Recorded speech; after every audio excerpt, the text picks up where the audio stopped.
Silvestres, um podcast do Fauna News. O Fauna News acabou de lançar seu primeiro livro. O e-book Entre os Caminhos da Ecologia de Transportes, Desafios para a Conservação da Fauna é uma coletânea com 101 artigos publicados entre 2015 e 2021 na coluna Fauna e Transportes do nosso portal, que você pode baixar gratuitamente. Esse é o primeiro passo de uma nova frente de atuação do Fauna News, pois agora somos também editora. É mais uma forma de atuar na divulgação científica, linha de trabalho bastante consolidada nas colunas de artigos que mantemos no faunanews.com.br. Eu sou Dimas Marques, editor do Fauna News, e hoje vamos conversar sobre o nosso primeiro livro e também sobre ecologia de rodovias no Brasil. Convidei a bióloga e pesquisadora Larissa de Oliveira Gonçalves, que trabalhou comigo na publicação do Entre os Caminhos da Ecologia de Transportes e é uma das maiores cientistas do país quando o assunto é o impacto dos meios de transporte sobre os animais silvestres. Bem-vinda ao Silvestres, Larissa. Olá, Dimas. É um prazer enorme estar aqui contigo para a gente falar um pouquinho sobre a construção então desse livro e também sobre a ecologia de transportes. Eu que agradeço o convite aqui para falar no Silvestres e vai ser um enorme prazer então a gente bater esse papo aí. A Larissa é mestra e doutora em ecologia pela Universidade Federal do Rio Grande do Sul. Atualmente é pós-doutoranda no programa USP Sustentabilidade, vinculado ao Laboratório de Ecologia, Manejo e Conservação de Fauna Silvestre da Escola Superior de Agricultura Luiz de Queiroz, da Universidade de São Paulo. É também colaboradora do Núcleo de Ecologia de Rodovias e Ferrovias, o NERF, da Universidade Federal do Rio Grande do Sul, e desde 2015 publica artigos na coluna Fauna e Transportes, do Fauna News. Convidei a Larissa para conversarmos sobre o livro porque foi dela a iniciativa de prepararmos a publicação. Mas antes de tratarmos especificamente do livro, Larissa, gostaria de perguntar o que é exatamente essa tal de ecologia de transportes. Que área da ciência é essa e para que ela serve? Então, quando a gente fala, em ecologia de transportes, é legal a gente falar um pouco desses termos, então eu vou voltar um pouquinho e dizer que, na verdade, inicialmente a gente sempre falava em ecologia de rodovias. Essa é a temática que eu mais trabalho e que acho que foi a primeira das ecologias de infraestruturas, digamos assim, que a gente nominou, né? Atualmente a gente vem chamando mais, vem trazendo essa palavra mais de ecologia de transportes, é assim que a gente denomina dentro do portal Fauna News, quando a gente escreve os textos para lá. É assim que trabalha a rede de especialistas em ecologia de transportes. Então a gente está ampliando um pouco, o que as temáticas dentro deste mesmo tema, né? E o que é isso? A ecologia em si, se a gente falar só da palavra ecologia, a ecologia estuda qualquer interação entre organismos, entre diferentes seres vivos, digamos, entre eles ou entre os seres vivos com o meio em que eles vivem, né? E então isso é ecologia no geral. Agora, quando a gente fala ecologia de transportes, a gente está se referindo a gente estudar ou explorar essas interações dos seres vivos relacionadas aos meios de transporte. E aí a gente pode pensar em qualquer meio de transporte, né? Quando a gente fala no geral, a gente está falando aí de rodovias, de ferrovias, de aerovias, de hidrovias, né? A gente está falando de diversos meios, seja de transportes ou de produtos, digamos, né? Se eu falar daqui a pouco eu posso falar também assim num transporte de energia. Eu estou falando de uma linha de transmissão que transporta energia de um lugar para o outro. Então a gente está falando de diferentes impactos causados no meio ambiente, seja ele na parte de fauna dos animais ou de flora das plantas, né? Então, qualquer ser vivo, a gente está falando sobre o impacto desses meios de transporte na biodiversidade. É isso que a ecologia de transportes se preocupa, né? Em estudar e explorar. E aí a gente pode pensar que por que essa temática é importante que tu perguntas, né? Por que a gente deve se preocupar com isso? Porque nós, seres humanos, né, a gente precisa se deslocar, as nossas, as coisas que a gente consome, né, os produtos que a gente consome também precisam se deslocar para chegar até nós, e esse deslocamento causa uma série de impactos. Dos mais diversos impactos que a gente pode conversar um pouco aqui hoje, existem inúmeros impactos, né, causados por essas infraestruturas, e, por outro lado, né, a gente sabe que a biodiversidade, se a gente pensar, por exemplo, os animais, eles também precisam se movimentar, né, para a sua persistência, né, a longo prazo. E, ao se movimentar, tanto humanos quanto animais, eles acabam se encontrando nesses meios de transporte, e aí que acontece, né, a interação que eu estava falando da ecologia. Então, por isso, o nome, né, Ecologia de Transportes. Agora que todo mundo já sabe do que o livro trata, vamos voltar a falar dele. Em 5 de março de 2020, a Larissa me enviou um e-mail com a proposta de fazermos um livro. A ideia de o Fauna News publicar livros com os artigos de suas colunas já havia me passado pela cabeça. Mas admito que para tocar novos projetos, sempre preciso de alguém que me provoque e me tire da inércia. Como 2020 foi um ano bastante corrido para o Fauna News, retomamos a ideia somente na metade de 2021. De lá para cá, montamos um grupo de trabalho com pesquisadoras do NERF que escrevem para a coluna Fauna e Transportes e começamos a trabalhar na preparação da publicação. Me lembro de termos definido trabalhar com os artigos do período de 2015, quando a coluna foi lançada, até praticamente o final de 2021. Como a coluna é semanal, a quantidade de material era bem grande. Quantos eram os artigos e como foi o trabalho de seleção dos que seriam publicados? Então, quando no início o que eu fiz, né? A gente resgatou, então, todos os textos do Fauna desde o início. Então, a gente pegou todos os textos, a gente primeiro fez se eu não me engano, eram 226 textos ao total. E aí o que a gente fez foi a primeira coisa que eu fiz, né? Era que a gente não faz nada sozinho, né? Nesse mundo. Então a primeira coisa que eu fiz foi nessa época eu era pós-doc junto ao NERF, que eu ainda, né, trabalho muito em colaboração com o grupo.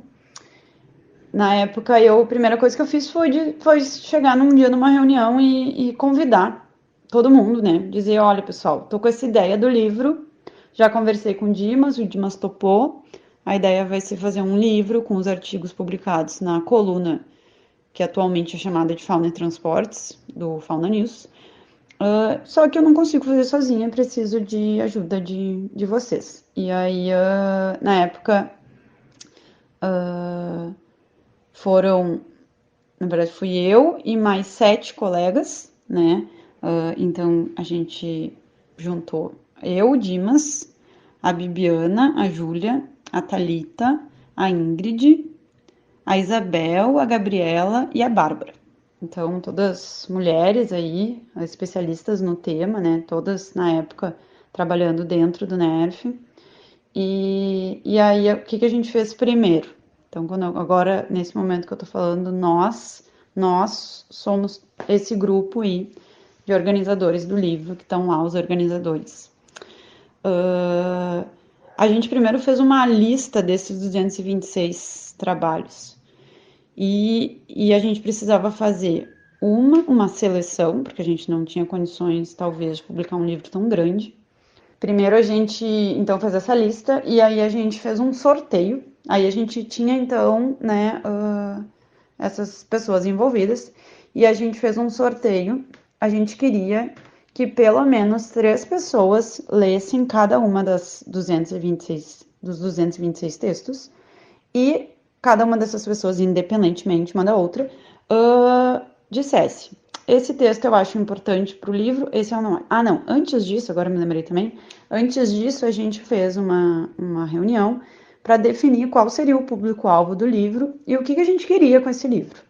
E aí a definição era que o público-alvo era qualquer pessoa interessada no tema de transportes, mas que também ele pudesse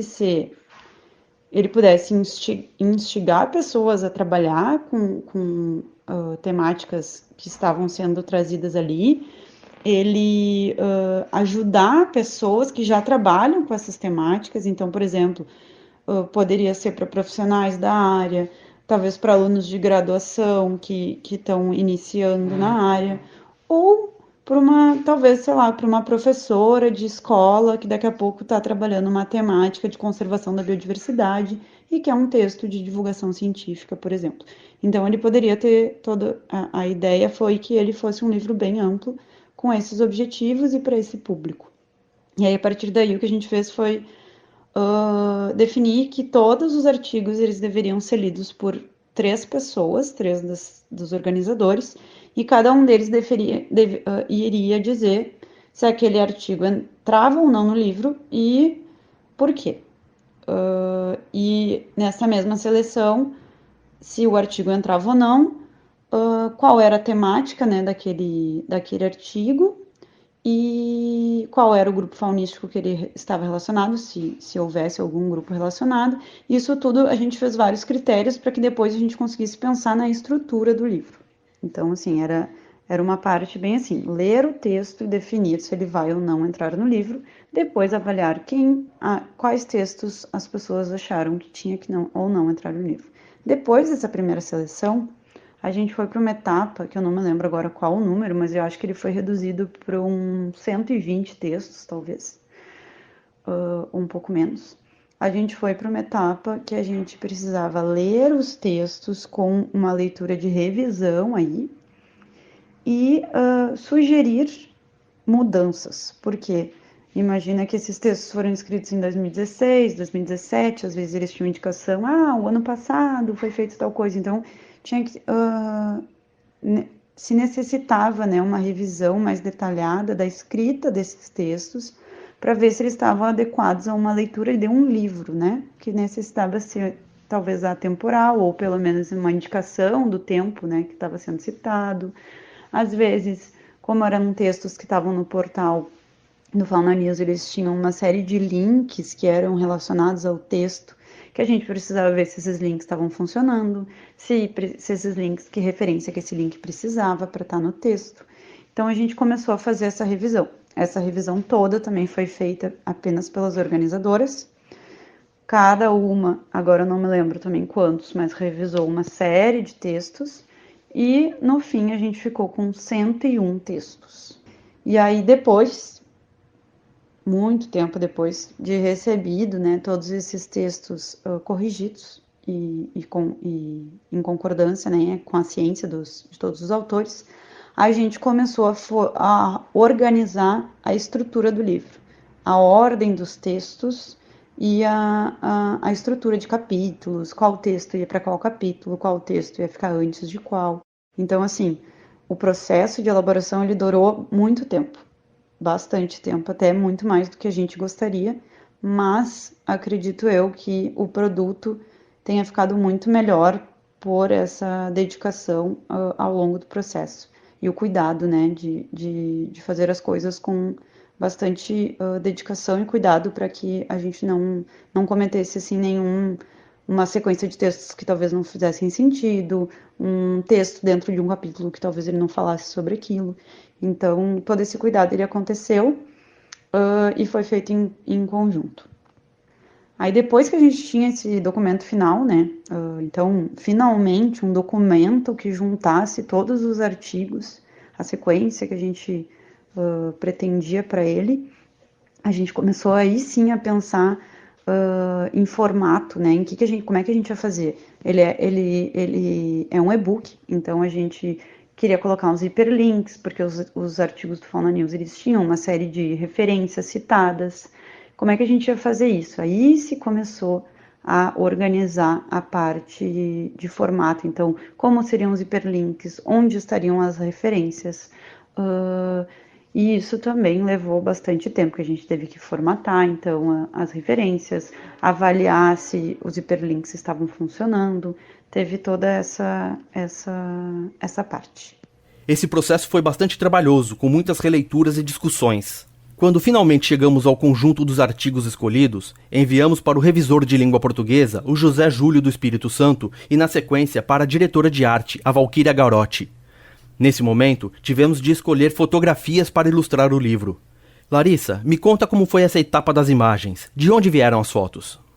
As fotos, como a gente, acho que todo mundo ali que participou da organização do livro atua bastante em campo, eu sabia que a gente tinha um banco de fotos bem robusto para que a gente pudesse usar no livro.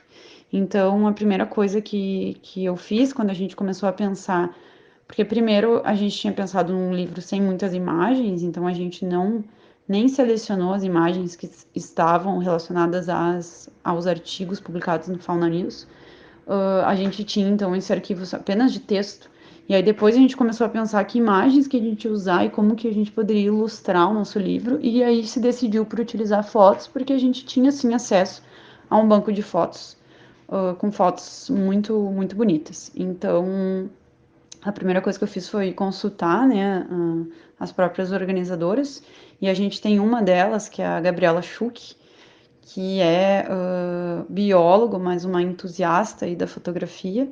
E ela tem fotos belíssimas, sempre, e ela é uma bióloga de campo, assim, então ela está sempre muito próxima a ambientes que, digamos assim, proporcionam tirar uma foto muito bonita, então ela tem muitas fotos. E aí a primeira coisa que eu fiz foi falar com a Gabi, pedir para ela dizer, a gente queria fotos assim, assim, assado, o que tu acha, né? Qual é a tua opinião sobre isso?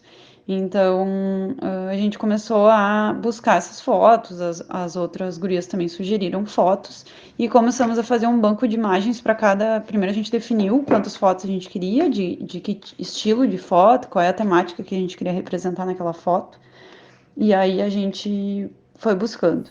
A última etapa foi a adaptação para pessoas com deficiência visual. Trabalhamos com o pessoal da Eficientes, que é capitaneada pela Larissa Pontes. O Entre os Caminhos da Ecologia de Transportes está todo adaptado para os leitores utilizados por pessoas com deficiência visual. Larissa, agora que o livro está pronto e as pessoas já estão baixando e lendo, qual a contribuição que você espera que esse trabalho forneça?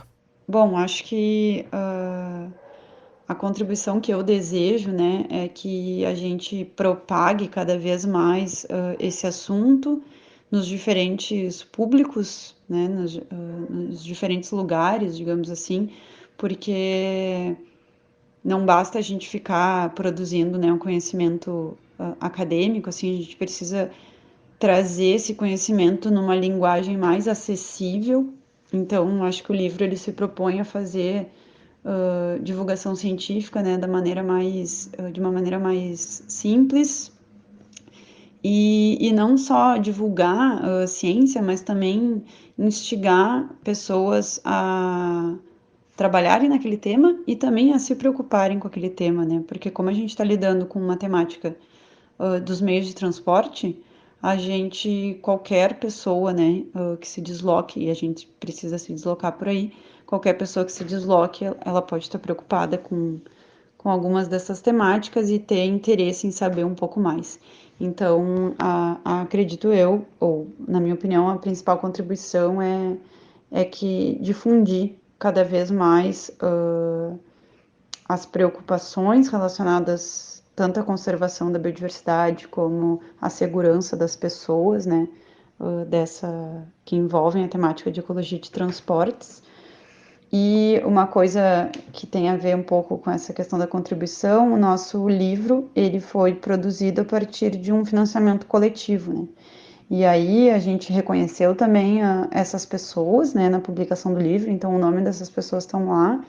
E a primeira coisa que eu acho, assim, que é uma contribuição já, se a gente olhar o nome dessas pessoas ali, tem várias pessoas, né, que sim, trabalham com a temática, mas tem várias outras pessoas que não trabalham com isso e são apenas, talvez, incentivadores, né, da ciência e da publicação de livros e quiseram contribuir.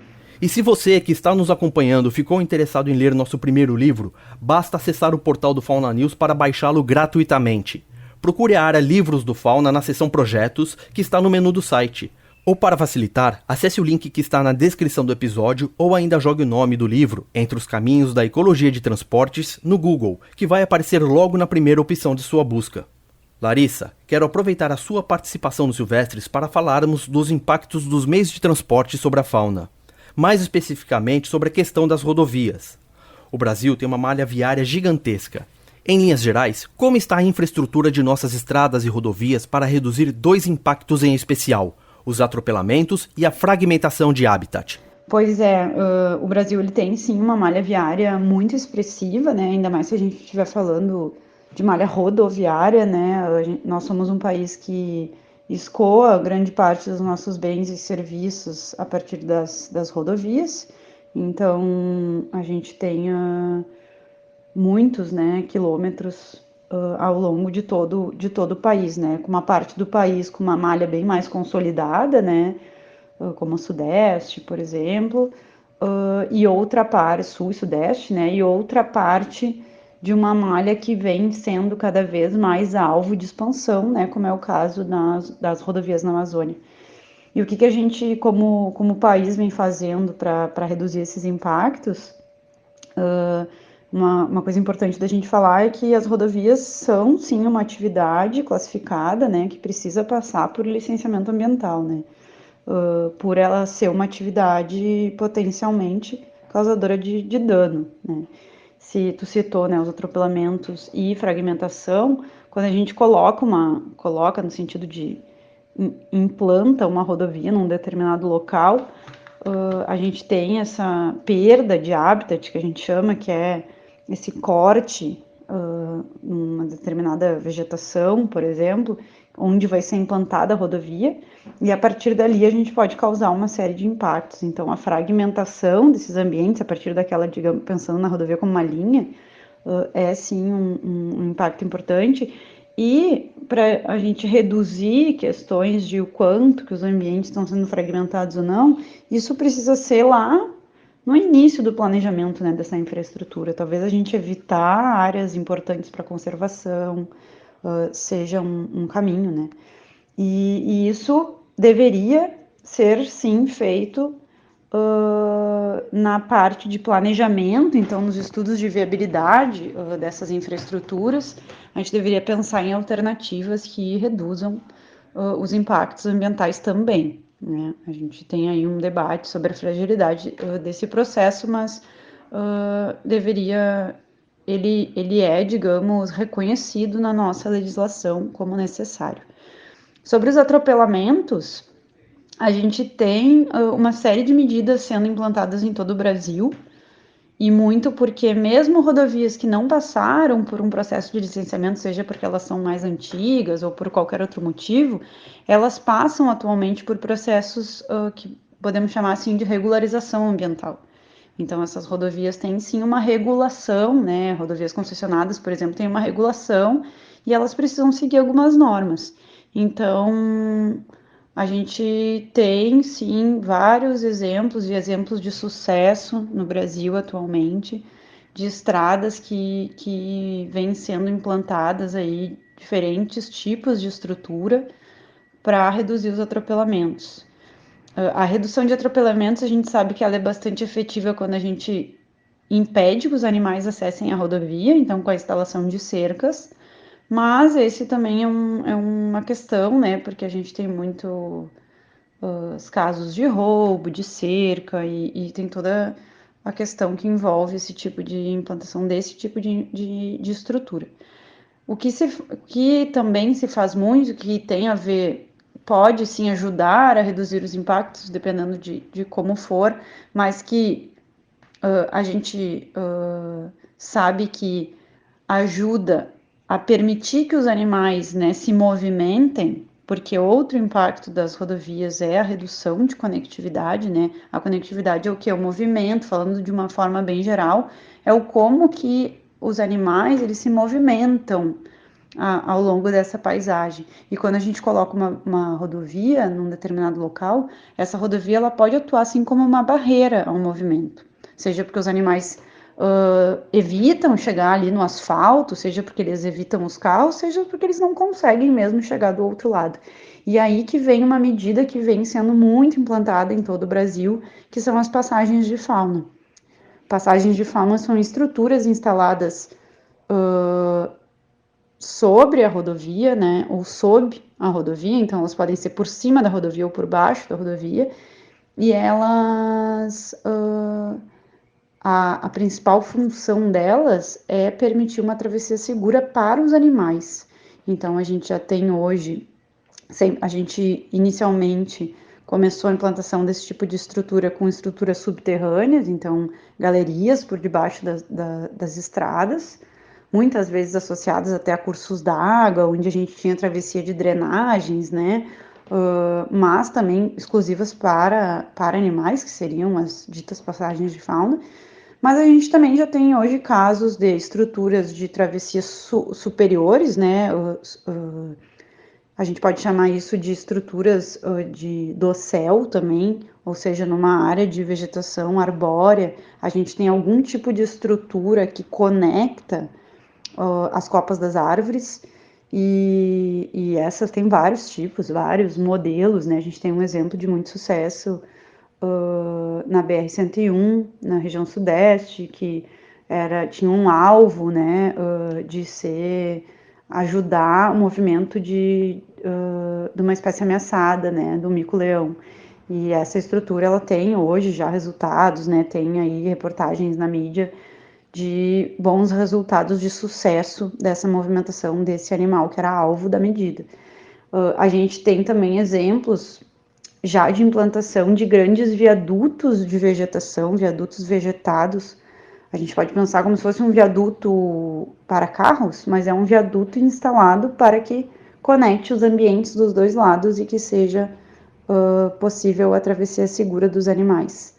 A gente já tem o primeiro viaduto, essas estruturas eram bem reconhecidas para países do hemisfério norte, como Canadá e Holanda, e a primeira estrutura da América Latina foi na Argentina, na região de Misiones, na Argentina, mas hoje em dia a gente já tem a implantação de viadutos vegetados no Brasil também, tanto em rodovia quanto em ferrovia.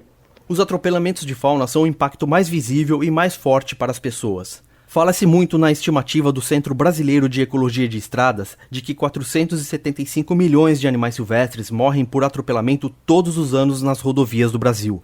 Esse número tem o grande mérito de dar uma dimensão do problema. A imprensa e a sociedade acabam prestando atenção também quando os atropelamentos envolvem, principalmente, grandes mamíferos, como onças, antas e tamanduás. Entretanto, Larissa, o que realmente dá contornos de tragédia, pela quantidade, é a mortandade de pequenos e médios animais, certo? Certo, né, Dimas? É isso mesmo.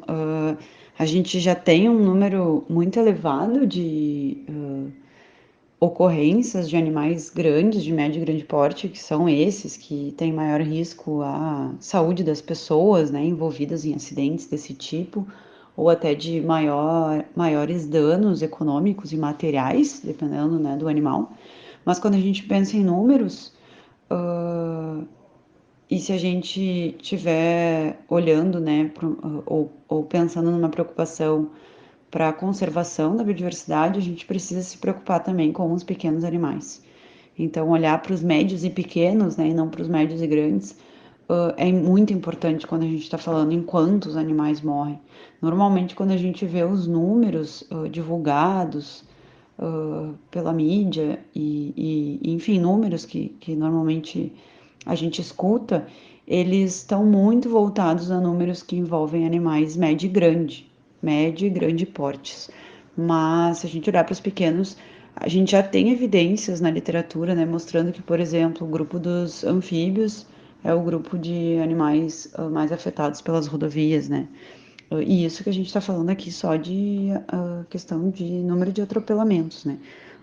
Anfíbios, em geral, por exemplo, têm uma característica diferente de outros animais que já se sabe, por exemplo, que eles não evitam alcançar, né, uma rodovia. Então, se ele tem o objetivo de atravessar e chegar do outro lado, por algum motivo que ele precisa se deslocar para encontrar um ambiente, o que seja, ele vai tentar atravessar ali. Não é, por exemplo, como um mamífero, ou talvez não um mamífero, mas talvez enfim, outros animais, por exemplo, animais arborícolas, eles podem chegar, né, na rodovia e eles talvez como é que eu vou explicar isso? Mas talvez para eles aquele ambiente ali seja intransponível, né? Ele não consegue ir para o outro lado. Então, o impacto para um animal desse não vai ser o atropelamento. Então, a gente até encontra poucos animais atropelados. Não significa que o impacto para eles não seja importante. Talvez seja outro impacto, que no caso seria a redução de conectividade nessas áreas. O animal não consegue ir para o outro lado. Agora, eu estava falando dos anfíbios. Dos anfíbios, eles vão atravessar, porque eles não evitam, né? Não evitam o tráfego, não evitam o asfalto. Então, eles vão atravessar. Então, sim, quando a gente começa a falar em números, tem uns trabalhos falando também de atropelamentos de serpentes, por exemplo, que são animais, podem, né, dependendo da região que a gente está no Brasil, podem ser animais grandes, mas a gente tem, sim, uma diversidade de serpentes de porte menor e que são muito afetadas pelas rodovias. Serpentes podem ser atraídas, por exemplo, para a rodovia para termorregular, né? São animais que precisam tá, precisam, né, do calor do ambiente, digamos assim, para esquentar o seu próprio corpo. Então, eles se sabe que o asfalto pode atrair esses animais. E aí, pensando nas serpentes, ainda a gente pode pensar num outro problema, que são os atropelamentos intencionais, né? Serpentes são animais no, no popular, assim, são animais, né, que causam rejeição, assim, das pessoas, né? As pessoas não querem, né, estar próximo a uma serpente, normalmente tem medo de serpentes, por a gente ter várias serpentes peçonhentas, mas a gente tem várias outras serpentes que não são peçonhentas, então já tem estudos mostrando, né, relatos e evidências de que uma serpente na rodovia, muitas vezes um carro ele desvia para atropelar a serpente, não para desviar e não matar a serpente, né? Então, causando um atropelamento intencional. E aí, só falando de outro grupo, por exemplo, as aves, se a gente pensar nos passeriformes, né, nos passarinhos, aves pequenas, aves muitas vezes elas não calculam, né, a altura do voo e ao transpor uma rodovia elas acabam colidindo com o veículo e muitas vezes essa carcaça de ave ela vai ser atirada muito para fora da rodovia. E essa carcaça talvez nunca seja encontrada, né, para ser contabilizada nesses monitoramentos. Então, uma coisa que a gente pode ter em mente é que com certeza os números que normalmente a gente escuta, eles são números subestimados. Uma porque a gente não está contando tudo que morre, outra porque a gente não está contando todos os grupos que morrem. Em um artigo seu publicado ano passado na Frontiers in Ecology and Evolution, você e seus colegas de pesquisa chegaram a um dado que me assustou. Em 5 quilômetros de rodovias amostradas, morrem atropelados 136 anfíbios por quilômetro por dia. São 680 anfíbios mortos diariamente somente em 5 quilômetros de rodovias.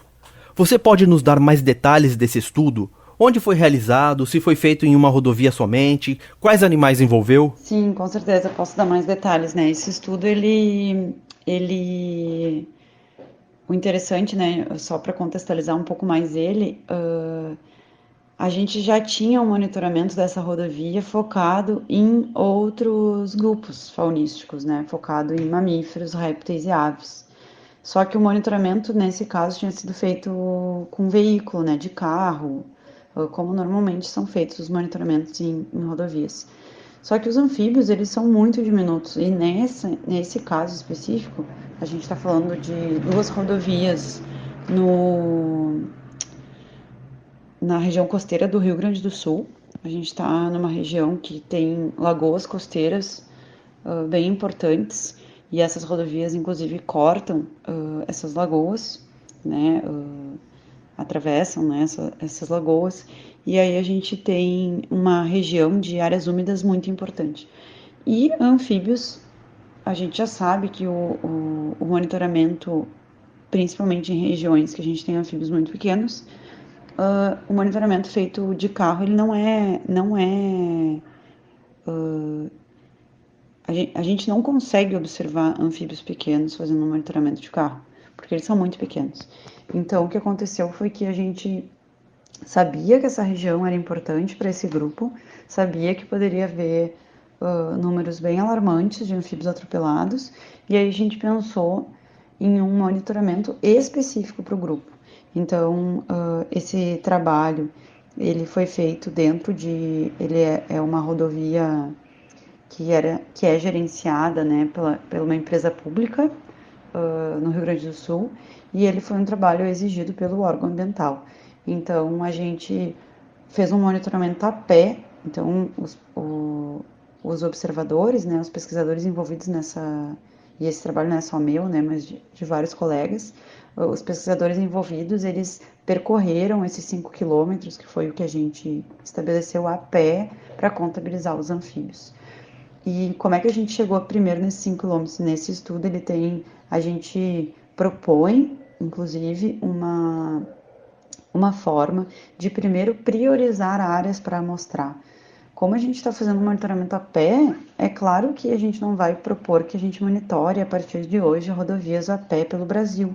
Isso não é execuível, né? A gente sabe que isso não funciona. Então ali a gente propõe uma forma de executar esse monitoramento a pé, sendo que primeiro, antes de tu ir para a rodovia monitorar, a gente fez um mapeamento de quais são as áreas importantes, digamos assim, ou que seriam potenciais de ser áreas com mais área úmida no entorno, que seriam áreas com maior potencial de ocorrência de anfíbios, e aí a gente focou nessas áreas para o monitoramento. Então a gente escolheu alguns trechos, eram trechos bem pequenos, trechos de 100 metros, e a gente tinha 50 trechos em que a gente percorreu caminhando, né, esses trechos em busca de anfíbios, e a gente fez isso durante um período de dias, de manhã e de noite, a gente ficava percorrendo esses trechos, contando todos os anfíbios que a gente encontrava. O impacto dos atropelamentos é uma ameaça concreta para as populações de anfíbios que vocês trabalharam? Sim, é uma ameaça. Claro, a gente não tem uma total certeza do quanto esses atropelamentos representam da população do entorno, mas como é um número muito grande de animais, a gente sim infere que os atropelamentos podem ter sim consequências para a persistência dessas populações no entorno dessas rodovias. Qual a solução para esse tipo de impacto? O que a gente tem que ter em mente é assim, a gente quer evitar atropelamento, a gente precisa evitar que os animais cheguem à rodovia.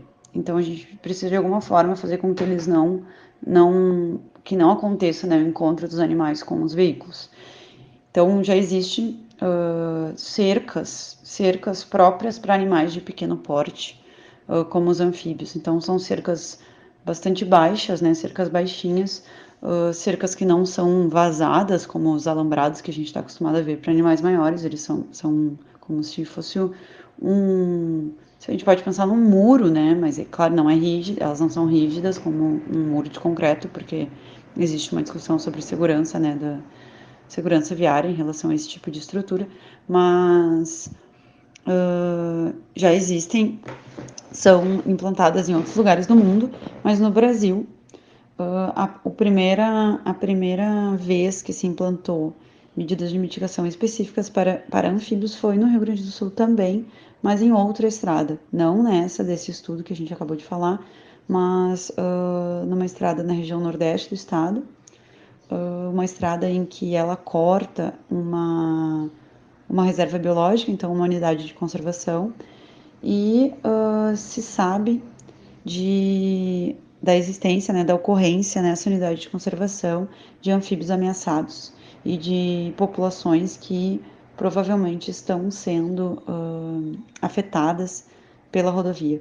Então foi feito foi feito o trabalho já nessa estrada há muitos anos, né, para fazer esse planejamento da mitigação. Até tu me perguntou antes sobre a questão das populações de anfíbios. Essa rodovia, inclusive, tem um trabalho de mestrado da Júlia Beduski, que foi um dos primeiros trabalhos que avaliou o quanto das mortes, né, quanto de mortes a gente tem e o quanto isso poderia estar sendo representado para a população de anfíbios. Estou falando o primeiro nesse contexto aqui de anfíbios no Brasil, né?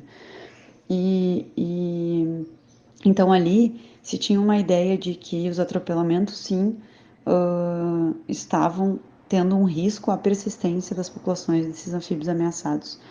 E aí, claro, se implantou cercas, ali era uma situação bem específica, e essas cercas, elas não têm nem 1 quilômetro de extensão, então são relativamente curtas, assim, só pega a extensão em que a estrada cruza, de fato, a unidade de conservação.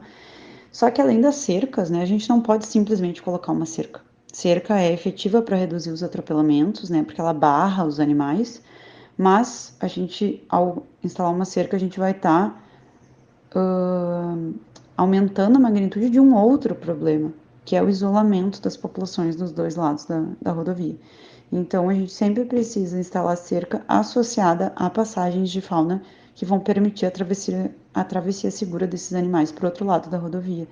Então, ali, nesse caso, que é na Rota do Sol, né, esse caso do primeira implantação de medidas de mitigação para anfíbios no Brasil, foi implantadas cercas e foram implantadas passagens subterrâneas, que na verdade não são subterrâneas, elas são passagens pequenas que ficam quase na mesma, não são subterrâneas como aquelas de animais grandes que a gente imagina, mas elas são sob a rodovia, né, ficam abaixo do nível ali do asfalto, mas elas são bem rentes ao nível do asfalto e elas têm uma série de aberturas para que promova, né, um microclima ali dentro, porque a gente sabe que esse grupo de animais precisa de um ambiente, de um microclima adequado para que eles consigam atravessar.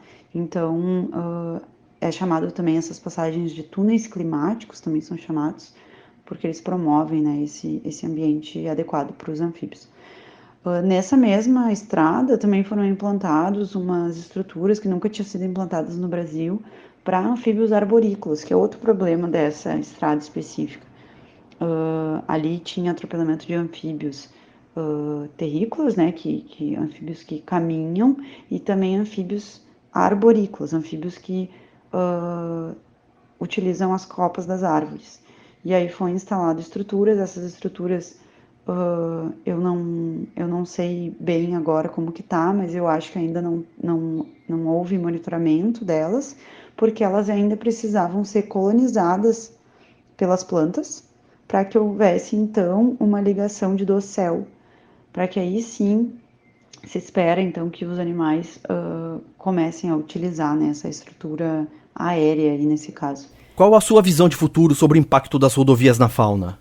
Com esse novo olhar para o problema, a tendência no Brasil é melhorar ou ainda estamos engatinhando e essa mortandade vai continuar por muito tempo? Não, eu sou bem otimista, né, Dimas? Eu acho que sim, que vai melhorar. Eu acho que a gente está crescendo, né, em termos das preocupações desse problema e cada vez mais, se a gente pensar, né, a sociedade como um todo está entendendo que isso não é apenas um problema da concessionária, um problema do setor público ou um problema só de interesse acadêmico, né? Isso é um problema de todos. Então, eu acho que a gente já melhorou bastante. Eu acho que o Brasil já melhorou muito, inclusive na regulação de algumas dessas atividades, inclusive nas normativas que regulam esses monitoramentos, sejam para os estudos ambientais de rodovias que vão estar em processo de licenciamento, seja para a regulação das concessionárias, seja para estudos de regularização ambiental, né, de rodovias que já estão em operação e estão passando por processos de regularização.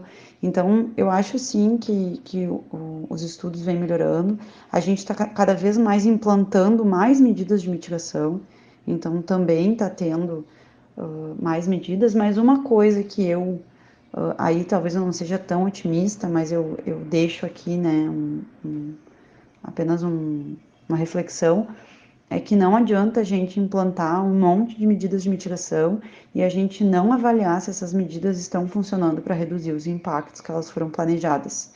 Porque o que também, assim, agora fazendo um pouco uma crítica, a gente implanta muita medida, a gente coloca a medida lá, mas a gente pouco ainda sabe sobre a redução dos impactos. Então, a gente precisa se preocupar com isso, porque não basta, né, a gente importar conhecimento de outros lugares do mundo e achar que vai funcionar tudo aqui para o Brasil, porque não vai, porque a gente tem uma fauna específica, a gente tem contexto social e econômico específico. Então, é muito importante a gente avaliar se essas medidas de mitigação, de fato, elas estão sendo efetivas para reduzir os impactos. Larissa, muito obrigado pela sua participação no Silvestres. Não, que isso, eu que agradeço a participação. Foi ótimo aqui essa conversa. Espero que não só o livro, né, que a gente conversou, mas que o podcast também aí sirva para que as pessoas saibam mais, né, sobre esse assunto e tenham curiosidade em busca de outras histórias. E volto aqui a dizer e a convidar todos para entrar lá no portal do Fauna News e baixar o livro, né, Entre os Caminhos da Ecologia de Transportes, Desafios para a Conservação da Fauna. E muito obrigada, Dimas, por esse convite para falar aqui no Silvestres. Foi ótimo. Um abraço. Chegamos ao final de mais um episódio de Silvestres. E você pode participar do podcast enviando sugestões, críticas e comentários pelo silvestres@faunanews.com.br, pelas redes sociais ou pelo nosso canal no YouTube. Lembrando que estamos no Instagram, Facebook, Twitter, LinkedIn e no Threads. Nos procure pelo @faunanews. Se quiser enviar uma mensagem de áudio, basta utilizar o FaunaZap 11 95 107 0530. Eu quero escutar a sua voz aqui, no podcast do Fauna News. Se você está nos acompanhando pelo YouTube, acione o sininho e avalie o episódio. Agora, se você está em alguma plataforma de áudio, como Spotify ou Deezer, não esqueça de nos seguir e nos avaliar. Sua participação é extremamente importante, pois incentiva as plataformas a distribuírem os episódios para mais gente. No portal faunanews.com.br tem bastante conteúdo sobre animais silvestres. Para receber as matérias e os artigos gratuitamente pelo WhatsApp, envie uma mensagem para o FaunaZap 11 95 107 0530. Se você prefere ficar bem informado por e-mail, basta assinar a newsletter do Fauna. Toda sexta-feira, enviamos a newsletter com as notícias mais importantes da semana sobre animais silvestres, que foram divulgadas pelo Fauna News e por outros veículos de imprensa. É de graça. Basta entrar no faunanews.com.br e fornecer seu e-mail no formulário que está no final da página. Silvestres é apresentado por mim, Dimas Marques, na produção Williane B. Souza, na edição e sonorização Renan Faé, na vinheta a voz de Bruna Borjaili. Muito obrigado e até o próximo episódio. Silvestres, um podcast do Fauna News.